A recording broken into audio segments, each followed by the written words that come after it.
مولاي صل وسلم دائما أبدا. Let's listen to the verse number 1 or 2.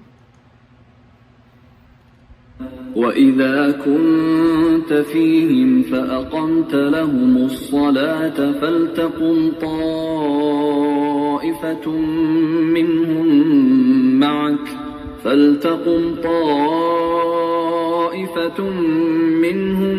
معك وليأخذوا أسلحتهم فإذا سجدوا فليكونوا من ورائكم ولتأت طائفة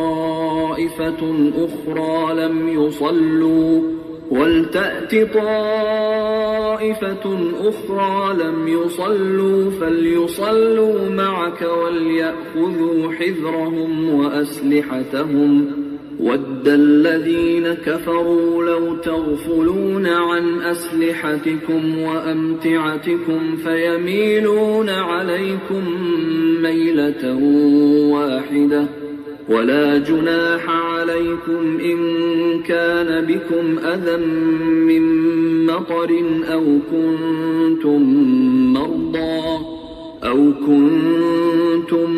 مَّرْضَىٰ تضعوا أسلحتكم وخذوا حذركم إن الله أعد للكافرين عذابا مهينا. When you, O Prophet, are in their midst, and arrange for them the salah, then a party from them should stand with you, and should take their arms along. Then, once they performed sajda, they should move away from you, and the other party, that has not yet performed salah, should come and perform salah with you, and should take their precautionary measures and their arms. Those who disbelieve would want you to become heedless to your arms and your belongings, so that they come down upon you in a single move. There is no sin on you, if you have some inconvenience due to rain, or you are sick, in putting your arms aside, but take your precautionary measures. Surely, Allah has prepared for the disbelievers a humiliating punishment. So, this is the verse regarding the prayer during a situation where you are security issue or when you are in travel. So what it is that when a person intends to travel for more than 3 days or distance is 56 kilometers today with the distance traveling. So as soon as he is or she is out of the boundary of this place of city, they should make a short prayer at the time, which is Zohar and Asr and Isha. The 4 units what we perform, the fard is excused to be 2. Initially Prophet commanded and the Quranic revelation came in, people had the option to do it 2, and if they want they can do 4. But then later on Prophet ﷺ said no, 2 fard for the 4 between the Zohar, the noon prayer or the afternoon prayer, and also the late night prayer. So these are the 4 rakahs. The Maghrib Salah is 3 units, which should be done as 3, and the Fajr Salah is 2 units, so the fard must be done as that. And along with that, the Fajr Salah never miss the 2 rakah sunnah, which is obligatory. What you call Sunnat al-Mu'akkada, which means should not be excused, and Prophet always performed it.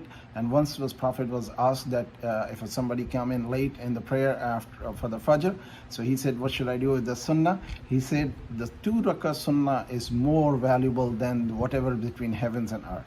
So Prophet kind of emphasized, or his emphasis was, do not miss the Fajr Sunnah rakah, 2 units Sunnah and 2 units for Salah. Now, when a person is in a war situation, this is the command to be followed. When the Prophet would lead the prayer, and whenever these Muslims are fighting in the war situation, in between Zuhr and Asr, these are the 2 timing when mostly people are in the war, where you have a fear. So in those days, there was a group of polytheists who were planning that when Muslims are praying, attack on them. The Muslim did not know, and the Muslim had laid down the arms to defend themselves. And Allah subhanahu wa ta'ala told the Prophet through this revelation, and Muslim become aware. And this was the command. When Prophet is leading the prayer, one group, when the 4 units were done, so they should cut short into 2 units. So there will be 2 units. Imam, the Prophet, will be leading the prayer, and after starting, one group will join Prophet in the first portion of the 2 units of the ruku, or 2 rakat. And what it is that when a person performed the sajda in the first rakat, the group who did the sajda after doing the listening and standing and going into the bowing and the prostration, once they finish the prostration, they should leave and they take the position of defense, and the second group, which was not part of the prayer, should come and join, and Prophet should complete the second, or the Imam should complete the second unit of the prayer. After when the first group is completed the second unit, and then they will come and join it, and the first group will come and complete the prayer, then the second group will come and complete the prayer. So this is how what is called Salat al-Khawf. This is the fear, prayer of the fear. So if somebody is praying 4 rakat, they have to cut down into 2, and in the first one, the Imam will stay there, and the soldiers will go back and forth. The one group will go first, the second group will go second, and then the first will take the position of the defense when the second group was defending, and now the second group will join the prayer, and the first will take the defending position, and completing the prayer one after another. So that's how they will be not in a situation of no defense. And other people who are so when the Prophet says in the midst of arranging for the salah, party should join and stand behind you and complete after the sajda. They move away from it, and the second party will come and join it. These are the precaution and should be taken for the protection of the Muslims. Those who disbelieve would want you to become heedless about it, because the disbeliever did not know that Allah has revealed this to Prophet, and they were defending themselves. And there's no sin if you have some inconvenience due to the rain and you're sick and putting your arms aside. So it has been also told that in the battlefield you can pray with the armors or defense weapon on your body, so that you don't have to reload them up. But take your precautionary measures surely. So that means in the prayer you can wear a weapon to defend yourself, because now in front of Allah subhanahu wa ta'ala, Allah knows what is going on. After this, when you finish the prayer, and when you're in the situation of peace, then do remember Allah subhanahu wa ta'ala while standing, sitting, and lying down. Let's listen to the verse number 103.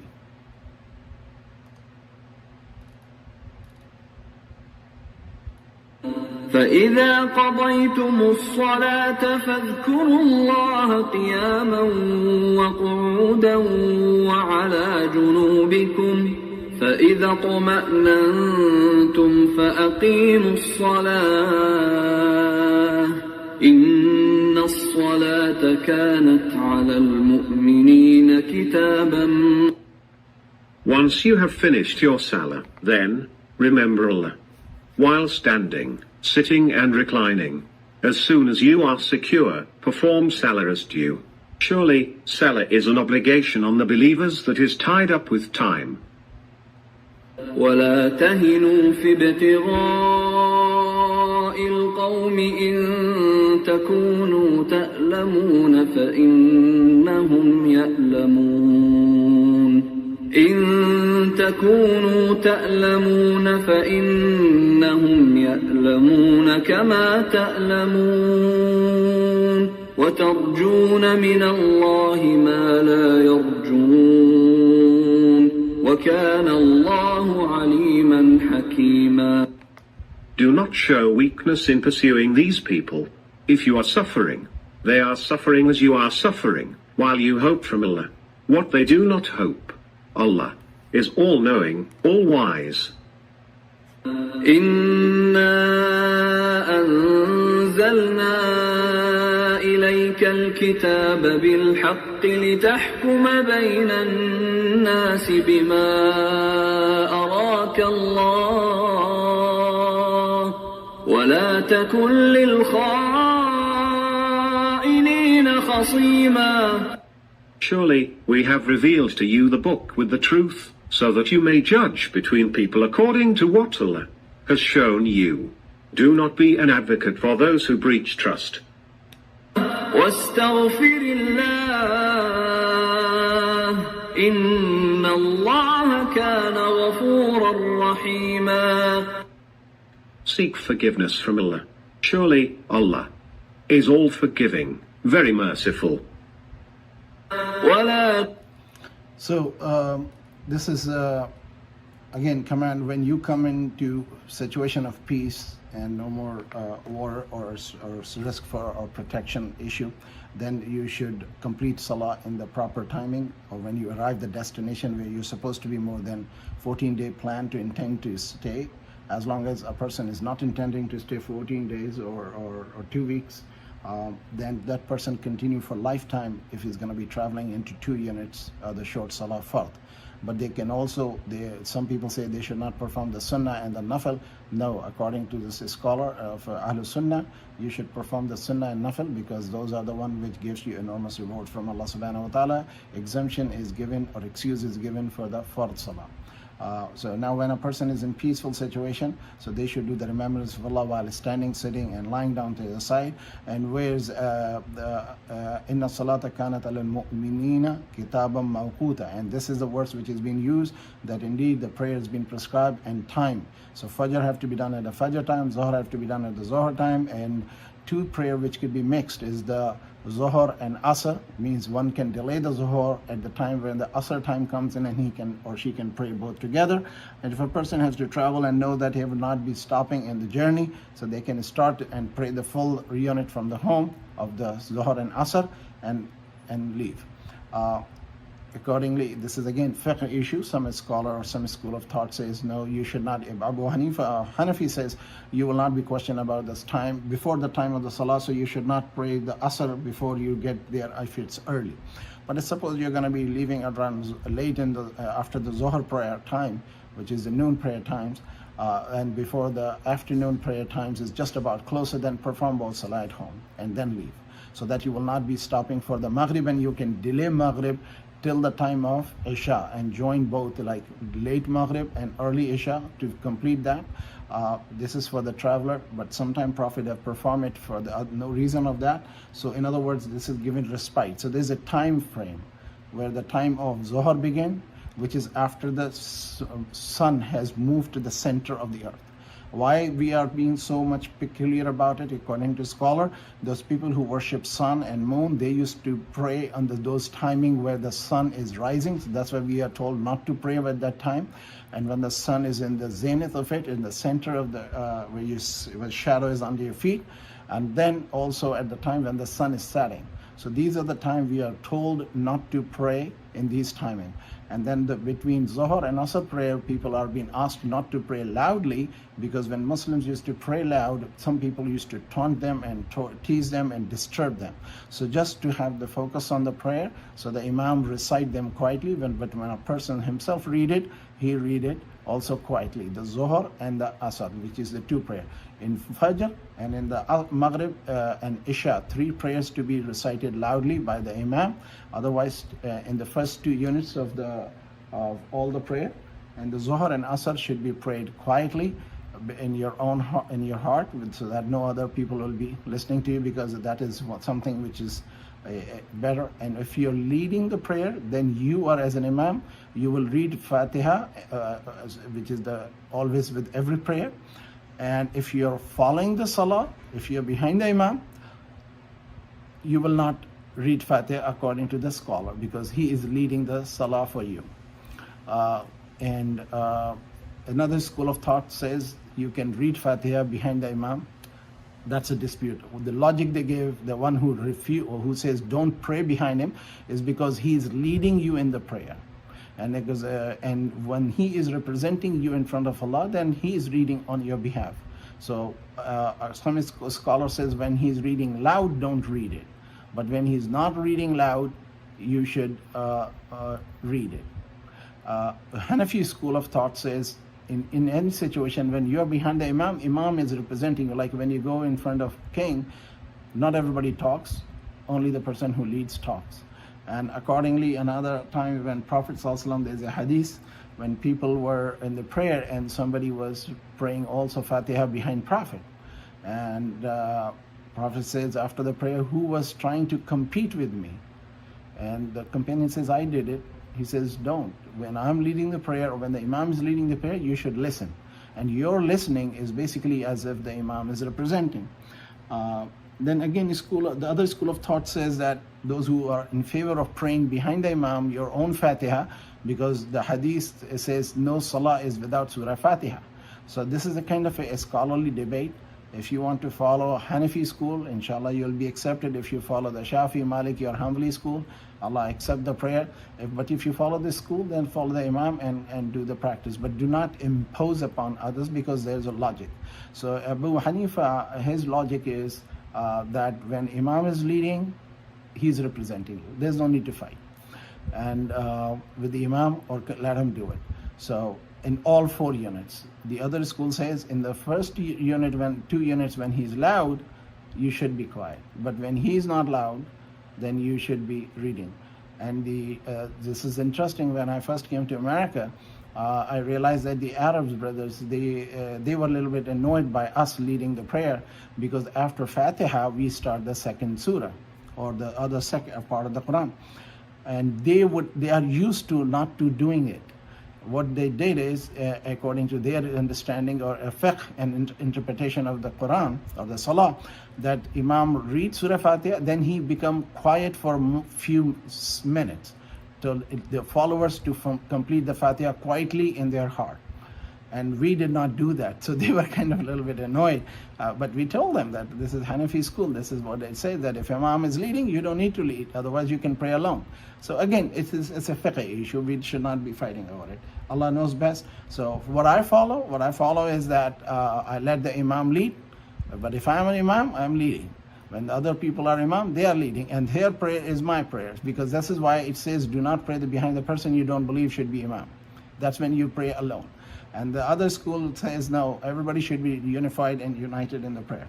So Allah subhanahu wa ta'ala further says, وَلَا تَهِنُوا فَأَقِمُوا الصَّلَاةَ فَاذْكُرُوا اللَّهَ قِيَامًا وَقُعُودًا عَلَى جُنُوبِهِمْ. So remember Allah while standing, sitting and lying down, which is zikrullah, astaghfirullah, la ilaha illallah, subhanallah wa bihamdi, subhana rabbi al-azim. And also zikrullah is also that taking care of creation of Allah, parents, world, nature, everybody. And extraordinary efforts to provide to the poor, hungry, destitute, charity work, welfare work, helping all the other people for their education, whether Muslim or non-Muslim, that's not a condition. There is a narration which is very interesting, which I just learned about it, that once a man came to Prophet and he says, I cannot pray 5 times. I just want permission to pray 2 times. Will you take Shahada? The companions goes, no, he cannot be Muslim. He does not believe in all that.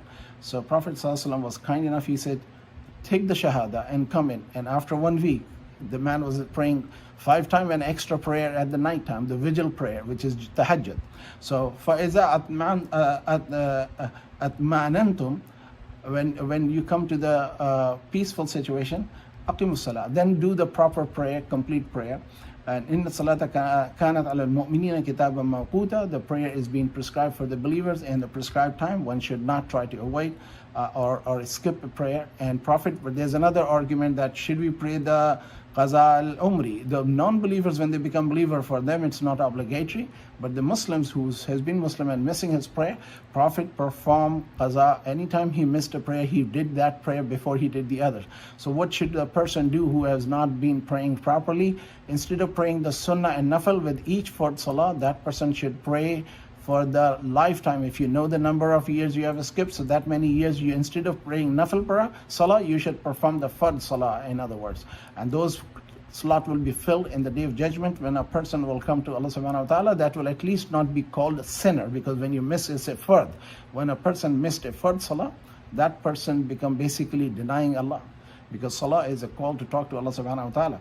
We cannot have an option. Like when you work for somebody, you show up to the work on time. If you don't show up work on the time, your boss will question. And Allah subhanahu wa ta'ala is the king of the king, and he's calling us to pray to him. So, and it doesn't take more than few minutes. This is, believe me, this pretends to be very large. Salah is very, very short time. So Allah says, do not be showing your weakness and tiredness, and when you are pursuing to the enemies in the battlefield. Allah is all wise and all knowing, and Allah subhanahu wa ta'ala is saying that we indeed have sent you this book of Quran revealed to you, and that you may judge between people according to Allah's have shown. So justice and judgment is very important, and seek forgiveness of Allah subhanahu wa ta'ala, and Allah is often forgiving. Inna anzalna alayka al-kitaba bil-haqq litahkuma bayna an-nasi bima araka Allah. This is very important. The justice is very important. وَلَا تَكُنْ لِلْخَائِنِينَ خَصِيمًا, and do not be advocate for those who are breaching the trust. So when who is lying and breaching trust, do not try to defend them even if they are only your relatives. Let's listen to the verse number 108.